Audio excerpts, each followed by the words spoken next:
So glad you're back. I've got a crazy tale for you today.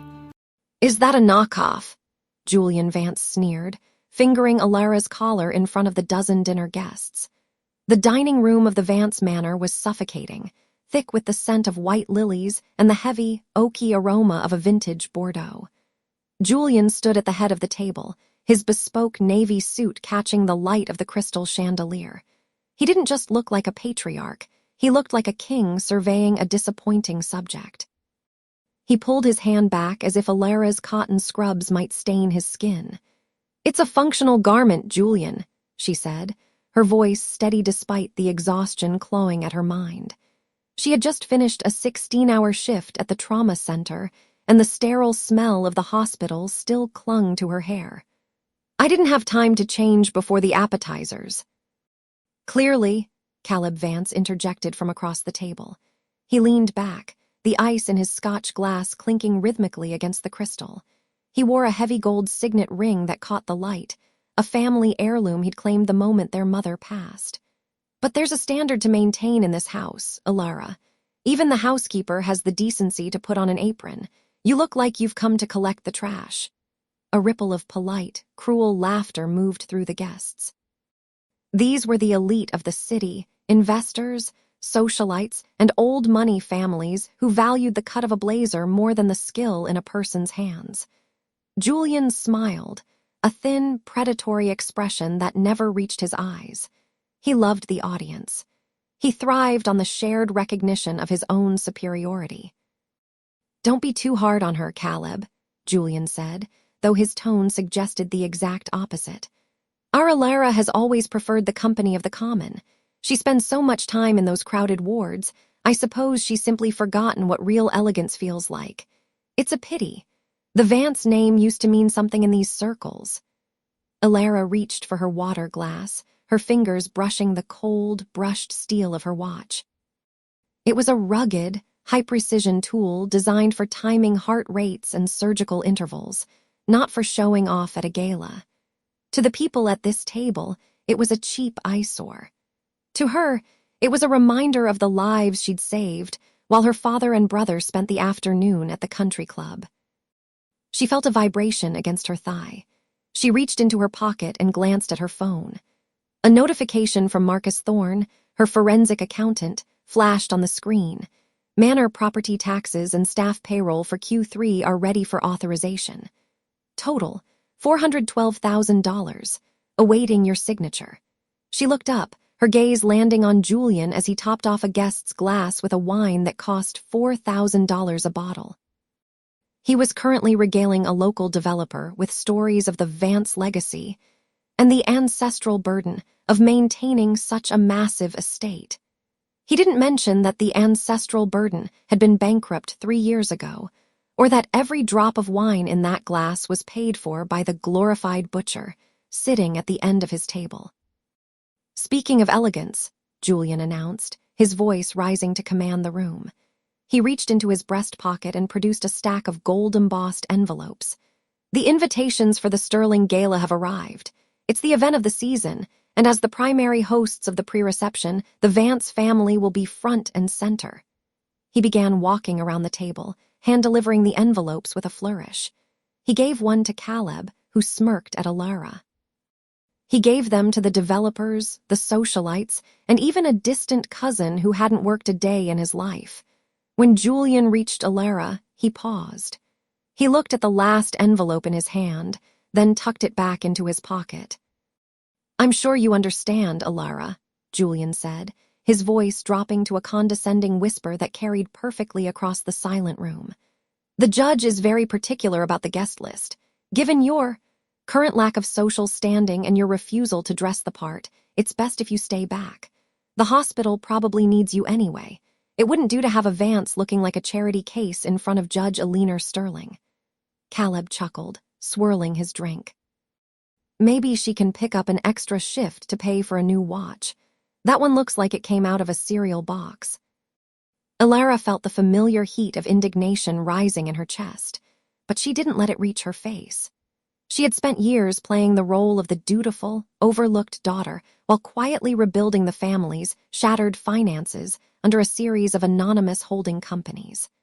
She had let them believe she was the poor relation, the struggling doctor who lived on cafeteria food, while she systematically bought up the debt they were too arrogant to realize they had. She looked at Julian Vance, who was currently laughing at a joke he'd told a dozen times before. He looked so secure in his kingdom. He had no idea that the very chair he sat on was technically her property. Mrs. Gable, the housekeeper, moved silently through the room, clearing plates. She caught Elara's eye for a brief second, a flicker of sympathy passing between them. Mrs. Gable was the only one who knew the truth, the only one who saw the wire transfers that kept the lights on and the pantry full. "You're right, Julian," Elara said, standing up. The movement was slow and deliberate. "I think I will go back to the hospital. There are people there who actually value my time." "Good girl," Julian said, not even looking at her as he signaled for more wine. "Try to use the back entrance when you come home. We wouldn't want to wake the guests when the after-party starts." Elara walked out of the dining room, the sound of their laughter following her like a physical weight. She stepped into the foyer, the cool marble floors echoing under her sensible shoes. She pulled out her phone and tapped the notification from Marcus. With a single, decisive swipe, she hit decline.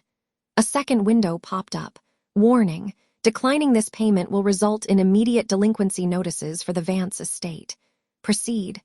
Elara's thumb hovered over the screen. She thought of the gold-embossed envelope in Julian's pocket and the way he'd looked at her scrubs with such visceral disgust. She tapped yes. The next morning, the old money Julian loved so much was going to get a very loud, very public wake-up call. She tucked the phone into her pocket and walked out the front door, leaving the lights of the manor behind her. The game had changed, and for the first time in her life, Julian Vance wasn't the one holding the cards. He just didn't know it yet. The next morning, the sterile, white-tiled corridors of the hospital offered a peace that the Vance manor never could. Elara Vance moved through the surgical wing with practiced, silent efficiency, her mind still echoing with the sharp click of the decline button from the night before. The scent of antiseptic and ozone usually grounded her, but today, the vibration of her phone against her hip was a persistent reminder of the storm she had unleashed. She stepped into the break room, the bitter aroma of burnt coffee hitting her senses. She had just finished a 6-hour trauma surgery, her hands still humming with the adrenaline of saving a life, when her phone screen lit up. It was Julian. She didn't answer. Instead, she watched the voicemail transcription scroll across the screen. "Elara, fix this immediately. I am at the club with the Sterlings, and the concierge just informed me there's an issue with the account. It's humiliating. I don't care what clerical error your little office made, get it sorted before the dinner service." He didn't ask how her shift was. He didn't ask if she was tired. He simply demanded the fuel for his facade. Elara felt a cold, sharp spark of satisfaction. The old money Julian Vance so desperately clung to was nothing more than a ghost, and she was the one who had finally stopped haunting the bank accounts to keep it alive. "He's called 6 times, a voice said from the doorway. Elara looked up to see Marcus Thorne leaning against the frame. He looked tired, his eyes bloodshot from a night spent digging through digital paper trails. He held a sleek black tablet in one hand and a manila folder in the other. "He's going to call 60 more once he realizes the extent of it," Marcus said, sliding into the plastic chair opposite her. He tapped the tablet, turning it toward her. "It's worse than we thought, Elara. Julian didn't just overspend. He and Caleb have been using your medical credentials as collateral for private bridge loans. They forged your signature on a secondary mortgage for the manor 3 months ago." Elara's breath hitched. The cold weight of the folder Marcus pushed toward her felt heavier than any surgical tray. She flipped it open, her eyes scanning the forged Elara Vance at the bottom of a predatory loan agreement. They hadn't just stolen her money. They had gambled with her license, her reputation, and her future. "They think you're too busy saving lives to notice they're bleeding you dry," Marcus whispered. "The Heritage Gala is in 3 days. That's when the next balloon payment is due." If it isn't paid, the bank starts the foreclosure process publicly. Then we let it happen, she replied, her voice as steady as a scalpel. But not before I have every original document in my hand. The conversation was cut short by the heavy thwack-thwack of expensive leather soles on the linoleum outside. The door swung open, and Caleb Vance stood there, looking wildly out of place in his bespoke navy blazer and silk pocket square. Two nurses paused in the hallway, glancing curiously at the man who looked like he'd stepped off a yacht and into a trauma center. "There you are," Caleb snapped, ignoring Marcus entirely. He looked at Elara's wrinkled scrubs with a sneer of visceral disgust. "Father is livid. You've made us look like paupers in front of the judge. Do you have any idea how much effort I put into securing the sterling endorsement for the new estate project?" "I was in surgery, Caleb," she said, her voice deceptively soft. "A car accident, a child. And I'm sure the hospital pays you a lovely hourly wage for your service, but your little hobby is currently bankrupting the family image." Caleb stepped closer, his expensive cologne clashing with the medicinal air. "Log into the portal and authorize the transfer. Now, I won't have my reputation tarnished because you're playing martyr in a hairnet." Elara stood up slowly. She was shorter than him, but the silence she maintained made Caleb shift his weight. She could see the faint tremor in his hand, the sign of a man who knew his safety net was fraying. "The money is gone, Caleb," she said. "Don't be ridiculous. Move it from the trust." "There is no trust," she countered, her gaze locking onto his. "There is only my salary, and I've decided to stop donating to causes that don't yield a return." Caleb's face flushed a deep, ugly purple. "You ungrateful little." He caught himself as a senior surgeon walked past the open door. He lowered his voice to a venomous hiss. "You are a Vance in name only. Without the manor, without the status father gave you, you're just another girl in blue pajamas. You'll fix this, or I'll make sure the board hears about your instability at home." He turned on his heel and marched out, the arrogance in his stride masking the desperation Elara knew was clawing at him. She turned back to Marcus, who was already recording the time and date of the encounter. 3 days until the gala," Elara said, her fingers tracing the forged signature in the folder. "Make sure the judge gets her invitation. I want everyone to see exactly what the Vance legacy is built on." She tucked the folder into her bag. The countdown had begun, and for the first time in years, Elara wasn't afraid of the fall. She was the one holding the floorboards. 2 days later, the air in Marcus Thorne's office smelled of ozone and expensive espresso, a sharp contrast to the antiseptic sting of the trauma ward. Rain lashed against the floor-to-ceiling windows, blurring the city skyline into a gray smudge. Elara Vance sat in a leather armchair, her fingers tracing the edge of a heavy, cream-colored envelope. It was the final RSVP for the Vance Centennial Gala, hand-delivered by a courier an hour ago. Marcus didn't look up from his monitors for a long moment.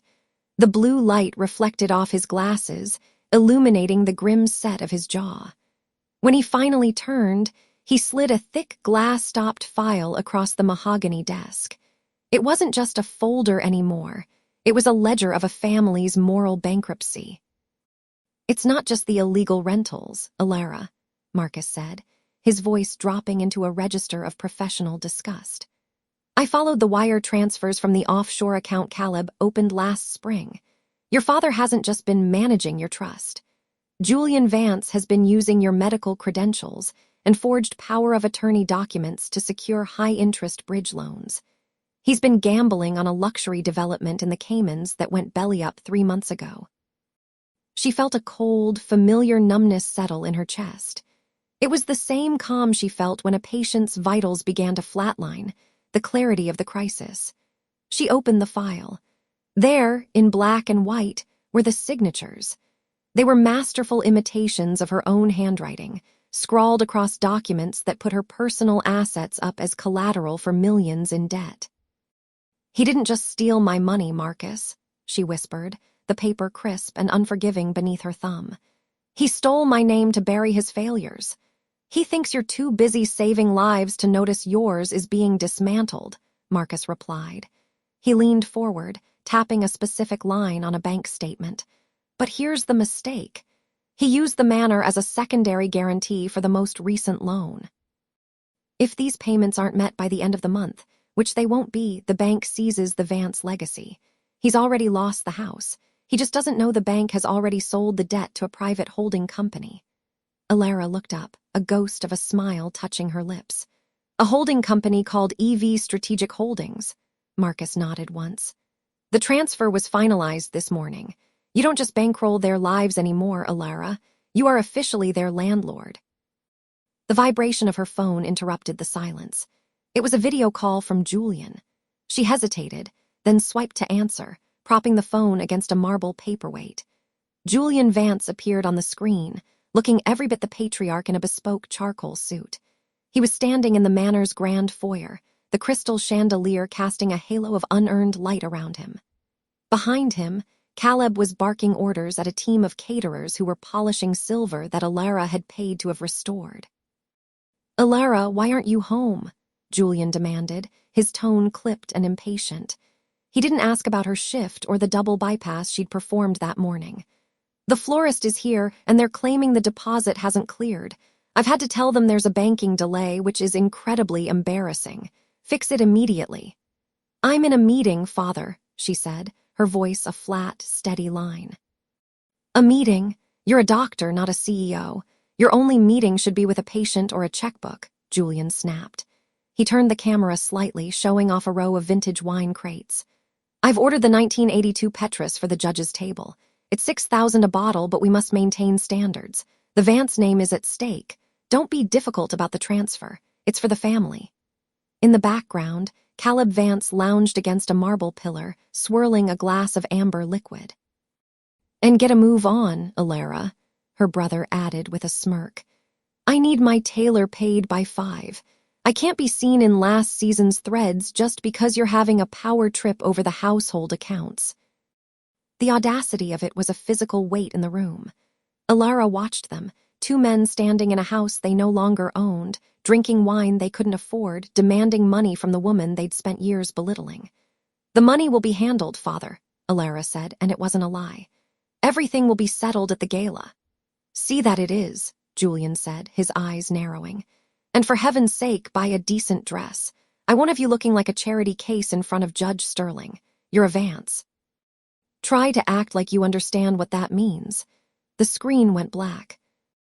Elara sat in the silence of the office, the sound of the rain now a rhythmic drumbeat of anticipation. She reached into her bag and pulled out a small, encrypted thumb drive Marcus had prepared. It contained the digital copies of every forged signature, every fraudulent loan, and the deed to the manor. "Mrs. Gable called," Marcus said softly. "She's secured the guest list. Every major donor, every board member, and Judge Elara Sterling will be there. They're all expecting a celebration of the Vance centennial." Elara stood up, smoothing the front of her simple navy blazer. She felt the weight of the evidence in her hand, a weapon forged from their own greed. Julian and Caleb were so blinded by the glare of their own perceived status that they hadn't noticed the floorboards had already been removed. 48 hours, Elara said, her voice echoing slightly in the high-ceilinged room. She walked to the window, looking down at the street where the common people Julian despised were hurrying through the rain. They worked, they struggled, and they were real. Her father and brother were nothing but ghosts in a gilded cage, and the door was about to lock. "Marcus," she said, not turning around. "Make sure the judge's seat is front and center. I want her to have the best view in the house when the Vance legacy finally meets its true owner." She tucked the folder into her bag, the heavy bond paper clicking against her stethoscope. The countdown wasn't just for a party, it was for a reckoning. As she stepped out into the rain, Elara Vance didn't feel the cold. She only felt the fire of a justice 5 years in the making, and the heat was just beginning to rise. The afternoon sun hung low over the Vance estate, casting long, skeletal shadows across the manicured lawn as the final preparations for the gala began. Inside the manor, the air was thick with the scent of truffle-infused risotto and the heavy, floral perfume of lilies that Mrs. Gable had arranged in every corner of the dining room. It was the last formal meal before the Vance Legacy Gala. and the atmosphere was charged with a frantic, self-important energy. Julian Vance sat at the head of the long mahogany table, swirling a vintage Bordeaux that cost more than a month of Elara's rent. He held the glass up to the light, his eyes gleaming with a predatory sort of satisfaction. He didn't look like a man on the verge of a precipice. He looked like a king awaiting his coronation. "The seating chart is a masterpiece," he declared, his voice booming in the high-ceilinged room. "Judge Elara Sterling will be flanked by the city's top developers. By the time the dessert course is served, the expansion project will be all but signed." Caleb Vance let out a sharp, mocking laugh as he buttered a roll with the cold, sharp edge of a sterling silver knife. He didn't look up from his plate as he spoke. "Just make sure Elara stays at the far end of the table, Father. We wouldn't want her smelling of antiseptic and trauma wards while we're trying to close a billion-dollar deal. It's hard to talk about legacy when someone's presence reminds everyone of manual labor." Elara didn't flinch. She sat perfectly still, her hands resting in her lap, hidden by the table's edge. She felt the weight of her phone in her pocket, a small, vibrating heart that had just received a final confirmation from Marcus Thorne. The forensic audit was complete. The wire fraud, the forged signatures, the illegal offshore accounts, it was all condensed into a single, encrypted link. "Manual labor," Elara repeated softly, her voice a calm contrast to Caleb's jagged arrogance. She looked at her brother, then at her father. "It's interesting you say that, Caleb, considering that my manual labor has been the only thing keeping the lights on in this manor for the last 3 years." The table went silent. The only sound was the rhythmic, heavy ticking of the 19th century grandfather clock in the foyer. Julian set his glass down with a controlled click. His face didn't redden. It turned a pale, sickly shade of gray that signaled his true fury. "We've discussed this, Elara," he said, his tone dripping with a condescending patience. "Your contributions were a loan to the family legacy, a legacy you are lucky to be a part of. You have a surgeon's brain, linear, narrow. You don't understand the complexities of high-level asset management. You see a bill, I see a strategic maneuver."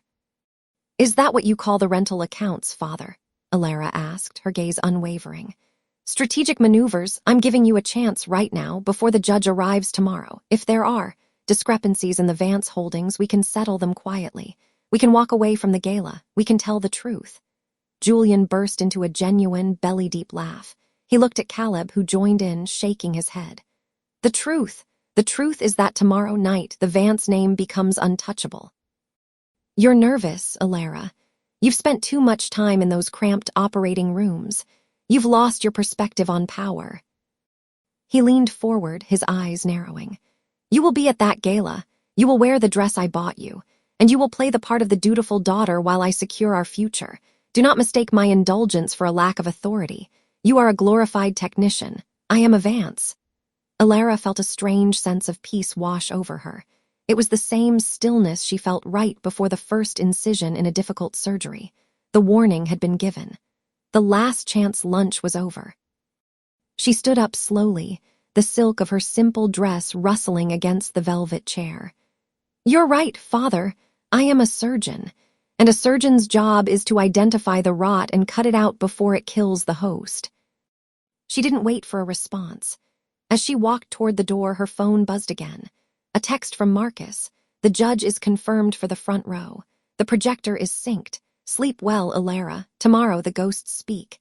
She stepped out into the hallway, leaving the scent of truffles and lies behind her. She didn't look back at the dining room, where Julian was already pouring another glass of wine, toasted to a future that no longer existed. The countdown wasn't in days anymore. It was in hours. And as the sun finally dipped below the horizon, Elara knew that the house she was leaving wouldn't be the same one she returned to tomorrow night.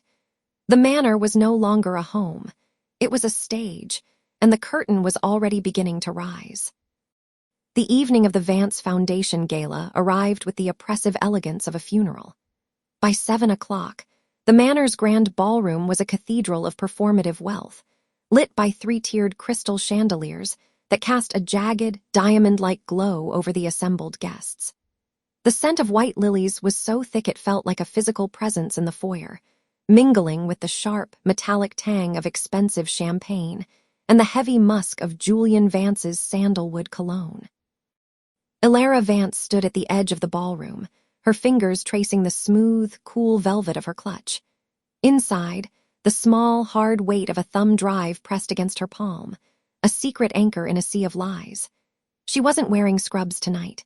She had chosen a floor-length gown of midnight silk, simple and unadorned, which stood in stark contrast to the explosion of sequins and family jewels surrounding her.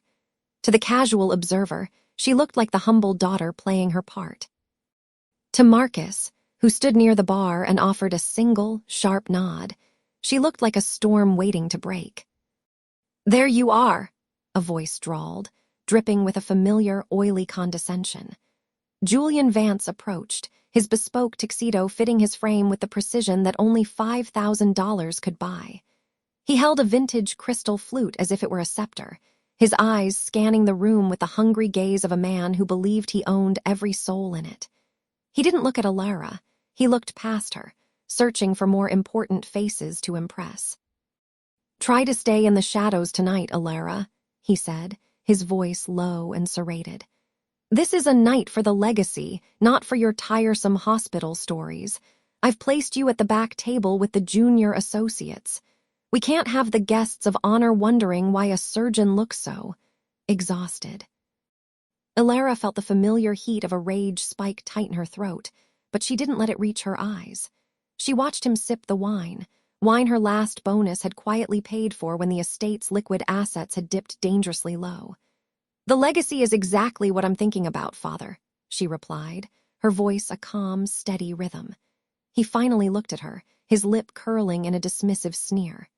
"Good, then stay quiet and let Caleb handle the donors. He actually understands how to speak to people of our station." As if summoned by the mention of his name, Caleb Vance swaggered over, his face already flushed from the open bar. He adjusted his gold cufflinks, the ones Elara had bought him for his graduation, which he had never thanked her for, and smirked at his sister. "Don't worry, Dad," Caleb said, clapping a hand on Julian's shoulder. "I've already told the board that Elara's been distracted lately. They won't expect much from her. I even told them she was thinking of taking a sabbatical from the family business." The audacity of the lie was breathtaking. Caleb was already laying the groundwork to explain away her absence once they tried to cast her out. He leaned in closer to Elara, the smell of bourbon sour on his breath.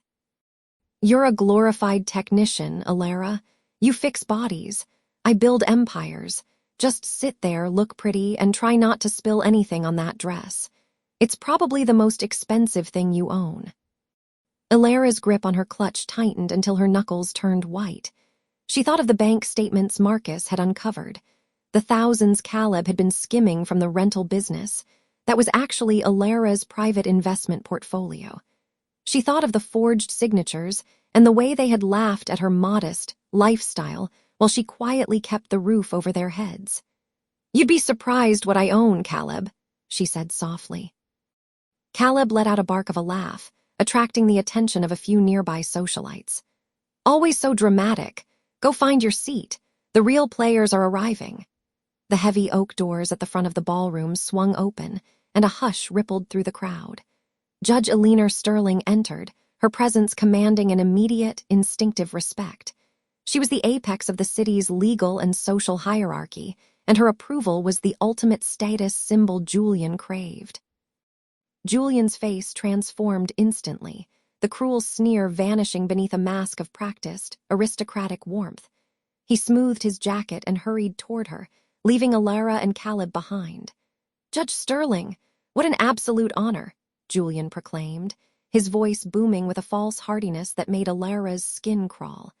"I was just telling my son how vital your presence is to the Vance legacy." The judge offered a polite, professional smile that didn't quite reach her eyes. She glanced around the room, her gaze lingering on Elara for a fraction of a second longer than the others. "The legacy seems to be at a crossroads, Julian. I'm interested to see what the evening reveals." "Only progress, I assure you," Julian said, gesturing toward the front of the room where a massive projector screen was currently displaying the Vance family crest. "In fact, I'll be giving a toast shortly that will outline our expansion for the next decade." Elara moved through the crowd, her heels clicking with a predatory precision on the marble floor. She passed Mrs. Gable, the housekeeper, who was supervising the catering staff. The older woman caught Elara's eye and gave a nearly imperceptible wink. The signal was clear. The staff was out of the line of fire. Marcus Thorne drifted toward her, blending into the background of the high society throng. He paused beside a decorative pillar, leaning in as if to admire a painting. "The judge is seated," he whispered. "The board is in the front row. The files are loaded onto the house system. All I need is for you to give the word." Elara looked toward the podium. Julian was standing there now, tapping a silver spoon against his crystal glass. The sharp, piercing sound cut through the chatter of the ballroom, demanding silence. The room went still, the only sound the faint hum of the air conditioning and the rhythmic thud of Elara's own heart. She saw Julian's chest swell with pride as he looked out over the aristocracy he thought he led. He looked like a king about to address his subjects. He had no idea that the crown was already made of glass, and she was holding the hammer. "Ladies and gentlemen," Julian began, his voice amplified by the room's acoustics. "Tonight, we celebrate the endurance of the Vance name. We celebrate the strength of blood and the permanence of our station." Elara reached into her clutch and felt the thumb drive. She looked at Marcus, who was standing by the technician's booth. She didn't feel fear. She felt the cold, clinical detachment of a surgeon about to make the first incision. "Wait for it," she breathed to herself. Julian raised his glass higher, his face glowing with a delusional triumph. "Before we begin the meal, I have a special presentation, a look at the future of this family." Elara stepped forward, moving out of the shadows and into the direct line of the judge's sight. She met Marcus's eyes and gave a single, slow nod. The countdown had reached 0. The curtain was about to rise on the truth, and for Julian Vance, there would be no encore. Julian paused, his crystal glass suspended in the air like a scepter. He looked toward the head of the table, his eyes crinkling with a patronizing warmth that didn't reach his soul. "Of course, none of this would be possible without the Vance tradition of excellence," he said, his voice booming through the ballroom. He spared a dismissive glance toward the end of the table. "Even if some members of this family prefer the grime of a hospital ward to the dignity of our boardroom, Elara, do try to look happy. You're among peers tonight, not patients." A few of the guests chuckled, the sound like dry leaves skittering across marble. Caleb Vance leaned back, his bespoke suit straining against his chest as he smirked at his sister. He swirled a deep red Bordeaux, the scent of oak and fermented ego wafting toward her. Elara didn't flinch.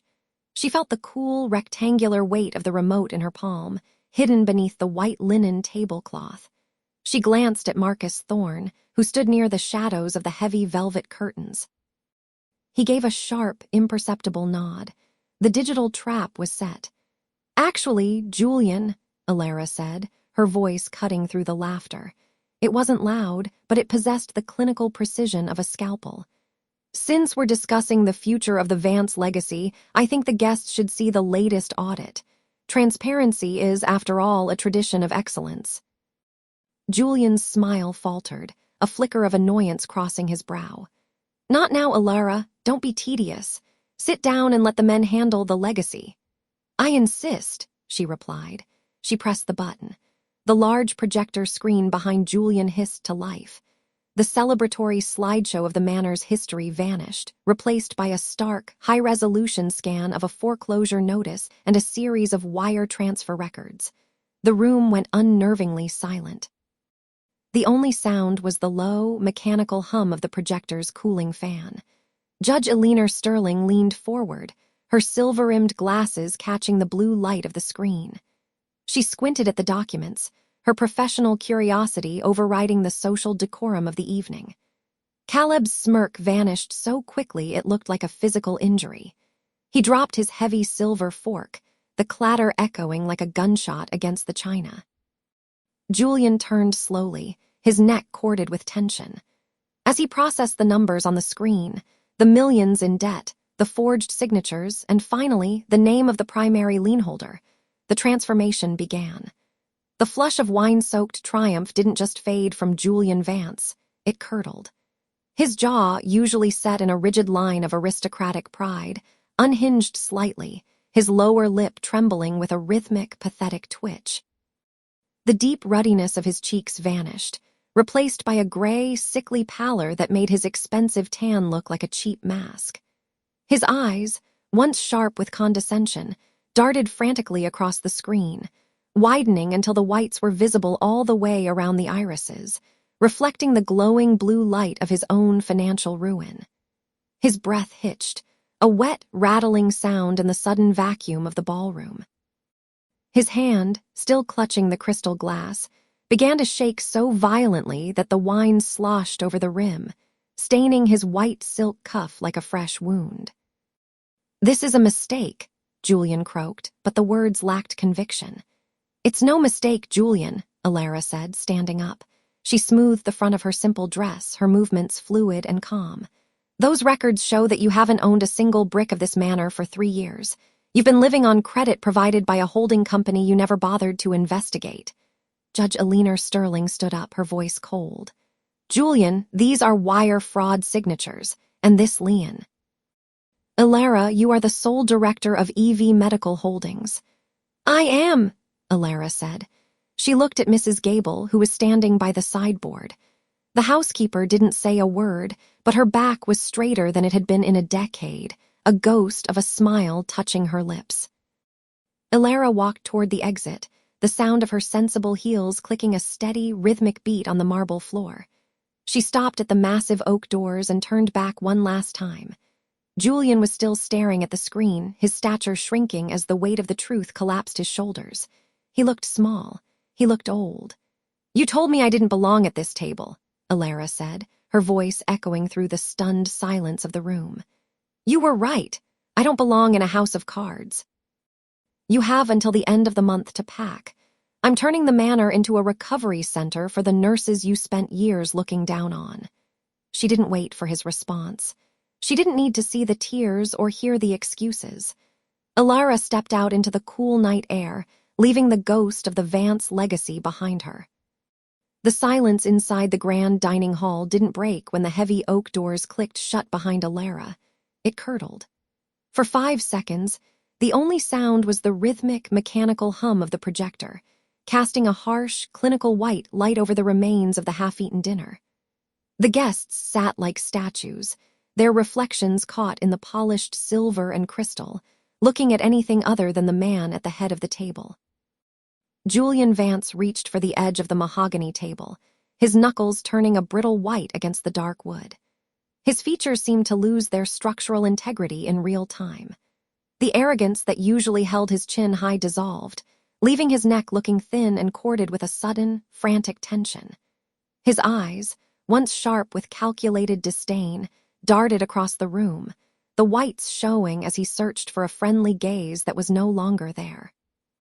His mouth hung open, a hollow O of shock that revealed the trembling of his lower lip, and the ruddy, wine-flushed color of his cheeks vanished, replaced by a pasty, waxen hue that made him look like a museum exhibit of a man who had already passed away.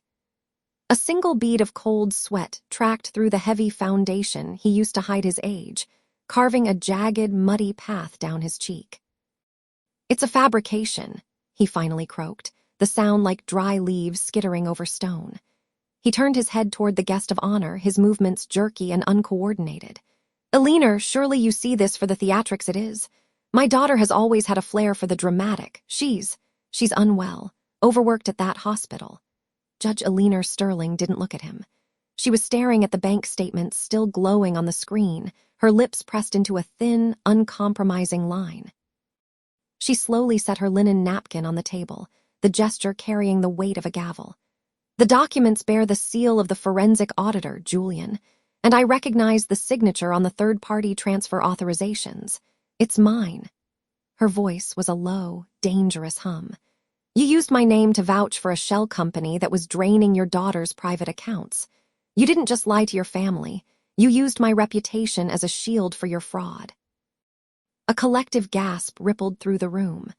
Caleb Vance, who had been sneering just minutes ago, suddenly looked as though he wanted to melt into the velvet upholstery of his chair. He glanced at the door, then at his father, his eyes wide with the realization that the safety net of the family name had just been shredded. "I didn't know," Caleb stammered, his voice rising in a panicked pitch. He shoved his chair back, the legs screeching against the marble floor like a wounded animal. "Dad, you said the rentals were legal. You said Elara was just a silent partner. I had no idea you were forging her consent on the mortgage extensions." Julian turned on his son, his face contorting into a mask of pure, impotent rage. "Shut up, you fool. You spent the money fast enough, didn't you?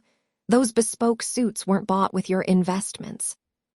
"Enough," Marcus Thorne said, stepping forward from the shadows of the sideboard. He held a leather-bound folder with the clinical detachment of an executioner. He didn't look at the chaos. He looked at his watch. "Mr. Vance, as the legal representative for the primary owner of this estate and the majority shareholder of Vance Holdings, I have been instructed to facilitate the immediate transition of the property." He placed a single sheet of paper in front of Julian. The smell of fresh ink and expensive bond paper cut through the lingering scent of the vintage Bordeaux. "What is this?" Julian hissed, though his hands shook so violently he could barely pick it up. "An emergency injunction," Marcus replied calmly. "The accounts associated with this manor have been frozen due to the ongoing fraud investigation. The staff has already been compensated and released from your employment as of 10 minutes ago. Except for Mrs. Gable, of course, who has accepted a new contract with the incoming owner." Mrs. Gable, standing by the door, didn't flinch. She simply reached into her apron pocket and pulled out a heavy ring of keys. The metallic jingle echoed through the room like a death knell. The other guests began to rise, their movements hurried and silent. They didn't offer condolences. They didn't say goodbye. They moved toward the exit in a frantic rush to distance themselves from the stench of a collapsing empire. One woman, a long-time social rival of the family, paused only to leave her half-full glass of wine on the table, the red liquid sloshing over the white cloth like a fresh wound. "You can't do this," Julian whispered, his voice cracking. He looked around the emptying room, his gaze finally landing on the judge. "Elara, please. This is my home, my legacy." Judge Elara Sterling stood, her posture regal and cold. "This isn't a home, Julian, it's a crime scene. I suggest you find a lawyer who specializes in wire fraud. You're going to need one by morning." She turned and walked out, her heels clicking a steady, rhythmic beat that faded into the distance. Julian slumped back into his chair. He looked small, the oversized mahogany seat swallowing his frame. He reached for his wine glass, but his fingers were too numb to grip it. The crystal tipped, spilling the dark liquid across the documents Marcus had just served. Outside, the sound of a heavy iron gate swinging shut echoed through the night. The locks were already being changed. The old money was gone, leaving nothing behind but the cold, hard reality of the debt that had finally come due. Julian Vance sat in the flickering light of the projector, a king of nothing, as the screen finally went black. 6 months had passed since the iron gates of the manor were padlocked by the sheriff's department, yet the silence of that final night still echoed in the back of Elara Vance's mind. She stood in the center of the newly inaugurated surgical wing, the air smelling of fresh white paint and medical-grade lemon disinfectant. It was a sharp, clean scent that contained none of the musty pretension of her father's library. The rhythmic, hollow thud of her professional heels on the polished linoleum felt like a heartbeat, steady, earned, and entirely her own. Marcus Thorne approached her, his charcoal suit crisp, holding a tablet that contained the quarterly reports for the Sterling Vance Foundation. He didn't lead with the numbers. Instead, he leaned against the nurse's station and watched the staff bustle through the corridor she had funded. "He called the office again this morning," Marcus said quietly. He didn't need to specify who. "He's still trying to contest the final sale of the vintage wine collection. Claims it was a cultural heirloom and not a liquid asset." Elara didn't stop her transit toward the scrub sinks.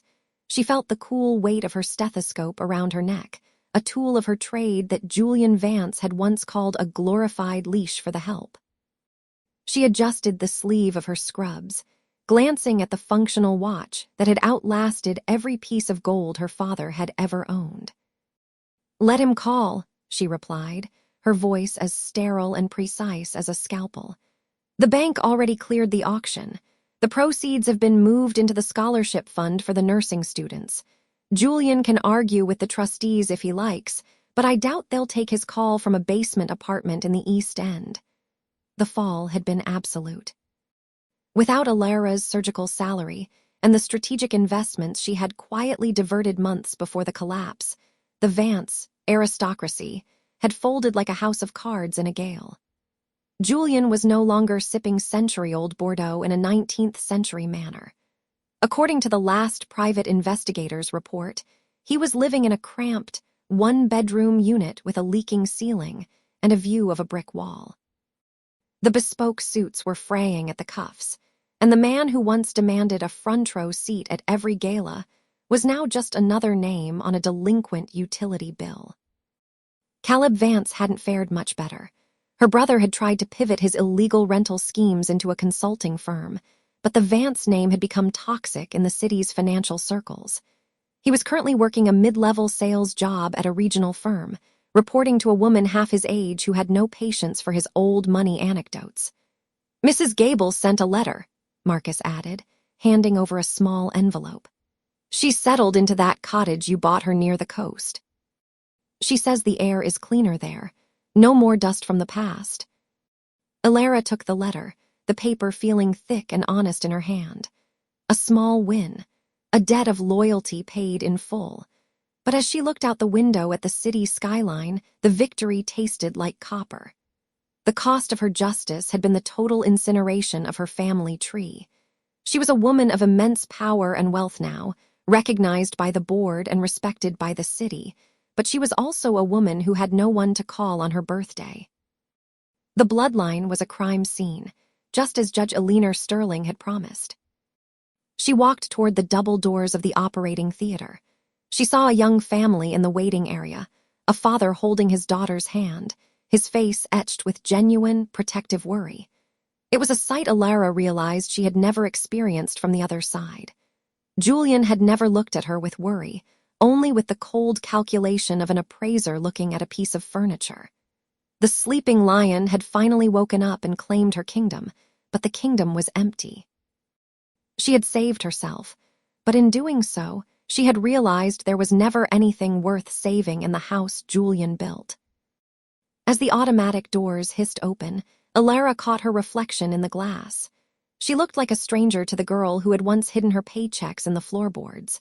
She was chief of surgery, a philanthropist, and a survivor. She turned away from the window, leaving the ghost of Julian Vance to rot in his rented room, and stepped into the bright, unforgiving light of the operating room. The debt was paid. The cycle was broken. She picked up the scalpel, her hands perfectly steady, and began the work of saving a life that actually mattered.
I hope you enjoyed this wild story. Don't forget to subscribe for more. See you in the next one.